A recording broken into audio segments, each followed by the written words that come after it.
balapan di rumahnya. Aku berharap bahwa dan semangat, berharap bahwa Ducati bisa membalik punya motornya yang lebih kompetitif dengan masalah tadi kita bahas semuanya, ada masalah yang terjadi dia punya. Memang benar mendevelopment 2025 lebih kepada Mark punya riding style, tapi mau bilang apa guys, lo punya pembalap 9 kali juara dunia, lo punya pembalap yang tahun lalu berdominasi total dan jadi juara dunia, ya of course lah semua partnya dan setupnya lebih kepada pembalap tersebut, ya itu sangat normal. Dan di MotoGP bukan gara-gara karena gimana kedok contohnya.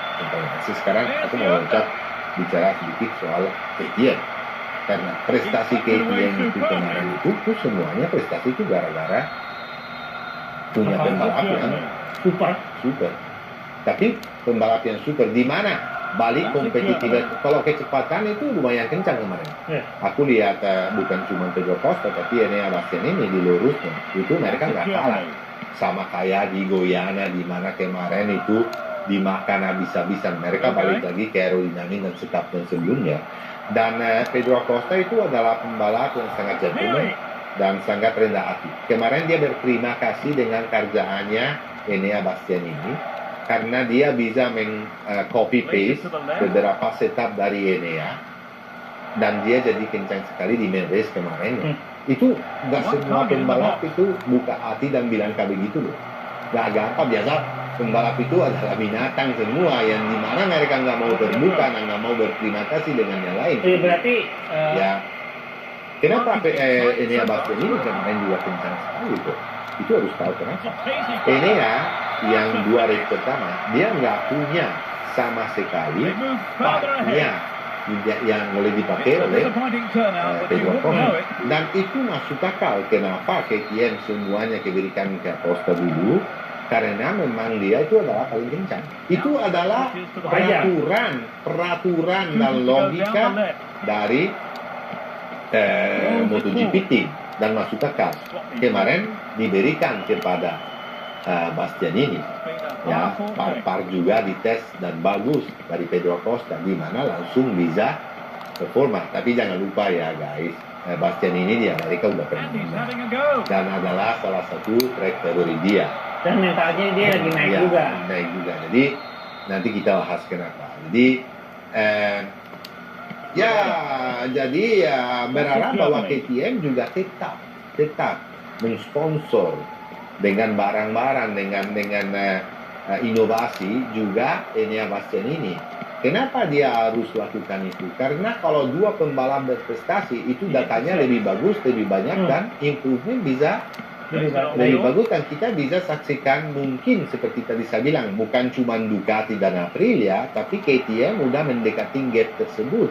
Dan di Eropa kita bisa saksikan fight bukan cuma antara Martin Bezzecchi tapi ada juga Marc Marquez, ada juga Pecco Bagnaia, ada juga Pepina Degen, Alex Marquez dan Enea Bastianini dan yang lain-lain juga. Ya karena itulah tujuannya dari MotoGP, bikin show yang menarik supaya yang tonton senang. Jadi berharap juga KTM lakukan step up lah, step up yang sangat penting.